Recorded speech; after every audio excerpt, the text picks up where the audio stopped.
Bonjour Sonia Lagarde, merci beaucoup d'être en direct avec nous sur Télématin. Bonjour.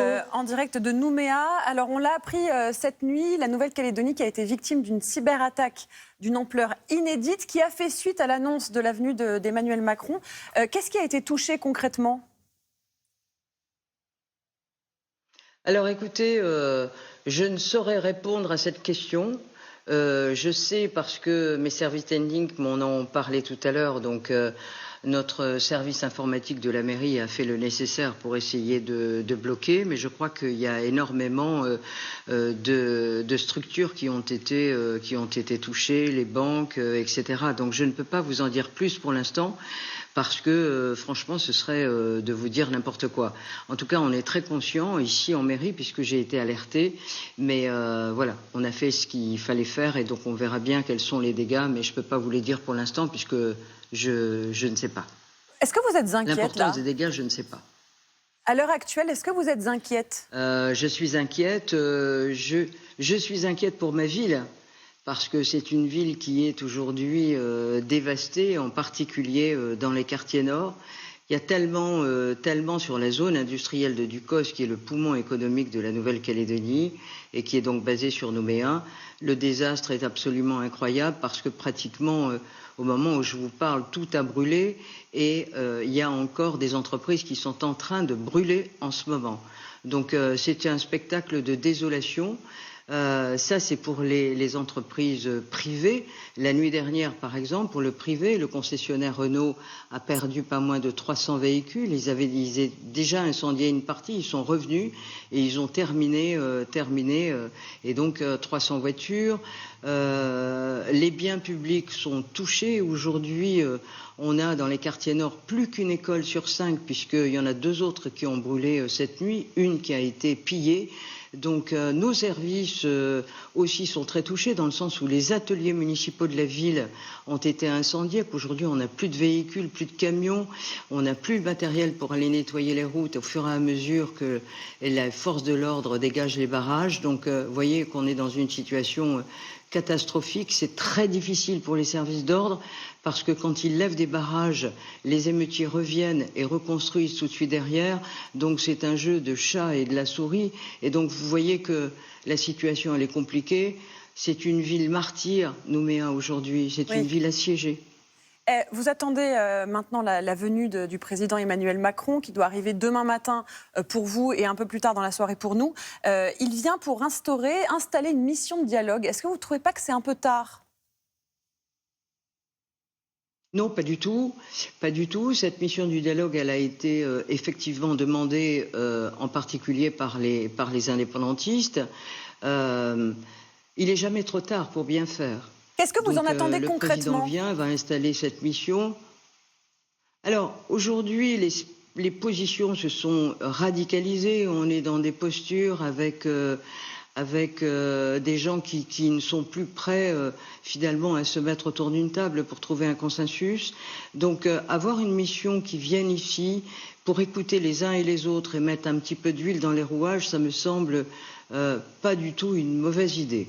Je cautionne le fait qu'on ait cette mission parce que ça va peut-être pouvoir permettre à cette mission d'écouter et puis de comprendre quelle est la situation et essayer, si on met un petit peu d'huile, et bien faire en sorte que nous retrouvions les uns et les autres les voies du consensus pour essayer de construire ensemble. Quand je dis construire, aujourd'hui, je dirais plutôt reconstruire. Mais non, je pense que c'est une bonne chose. Tout le monde l'accepte. Et puis d'autre part, je m'attends quand même, enfin je l'espère en tout cas, à ce que le président de la République nous annonce qu'il va faire une pause dans l'espace institutionnel qui est le nôtre, c'est-à-dire ne pas convoquer tout de suite le Congrès à Versailles. Cette loi constitutionnelle, elle a été analysée, elle a été votée par les élus du Sénat et ensuite par l'Assemblée nationale. Il faut appuyer sur le bouton du Congrès à Versailles. Mais il ne faut pas appuyer trop vite parce que la situation dans laquelle nous nous trouvons aujourd'hui impose. De toute manière, c'est une solution et elle doit être prise en compte, impose que nous fassions une pause de façon à ce que de calmer les esprits et puis qu'on retrouve les voies du dialogue et qu'on se mette autour d'une table. C'est indispensable. On ne peut pas continuer comme ça. Les choses sont allées trop loin. Nous avons 6 morts aujourd'hui. Des entreprises, je pense qu'au moment où je vous parle, je n'ai pas les chiffres exacts parce que Ducos est dans la partie nord de la commune et c'est très difficile d'y accéder parce qu'il y a encore malheureusement des barrages, mais je pense qu'on est à plus de 200 entreprises qui ont été incendiées. Donc on était déjà dans une situation économique difficile, vous le savez tous en métropole avec les problématiques de la mine et donc une Nouvelle-Calédonie qui n'a plus beaucoup d'argent, qui est exsangue et donc cette situation, elle va creuser encore plus le fossé dans lequel nous étions économiquement. C'est dramatique aussi sur un plan social. Nous avons des gens qui souffrent, qui ont peur dans les quartiers. On recommence à avoir des magasins et des épiceries, bien que beaucoup de grandes surfaces ont été incendiées, mais dans le sud, il en reste encore quelques-unes, 3 ou 4, et donc elles sont alimentées aujourd'hui de manière régulière, puisque des bateaux sont arrivés, et que les conteneurs qui étaient sur le quai avec de l'alimentaire, mais aussi des produits pharmaceutiques, ont pu être dirigés vers les grossistes de façon à ce que les épiciers ou les grandes surfaces puissent être alimentés. Et voilà la situation aujourd'hui. Il y a aussi d'autres problèmes qui ne sont pas tout à fait réglés, excusez-moi, mais c'est aussi en fait, rien n'est réglé, c'est ça ce que vous êtes en train de dire. Qui reste isolé. Rien n'est réglé encore aujourd'hui. Tout n'est pas encore réglé. Non, c'est pas réglé. C'est extrêmement compliqué pour les forces de l'ordre qui font leur travail. Ils sont extrêmement actifs sur le terrain.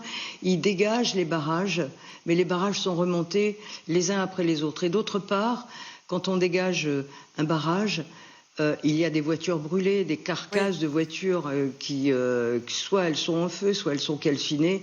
Et donc, je ne sais pas si vous imaginez le nombre de moyens, de camions qu'il faut réquisitionner pour aller nettoyer tout ça. Les routes ont été défoncées parce qu'ils ont fait du feu et donc le bitume a fondu. Donc, voilà la situation dans laquelle nous nous trouvons. Merci beaucoup. Et Dieu merci, nous avons les forces de l'ordre. Et voilà. Merci beaucoup, Sonia Lagarde, d'avoir été avec nous en direct de Nouméa. Bon courage, merci.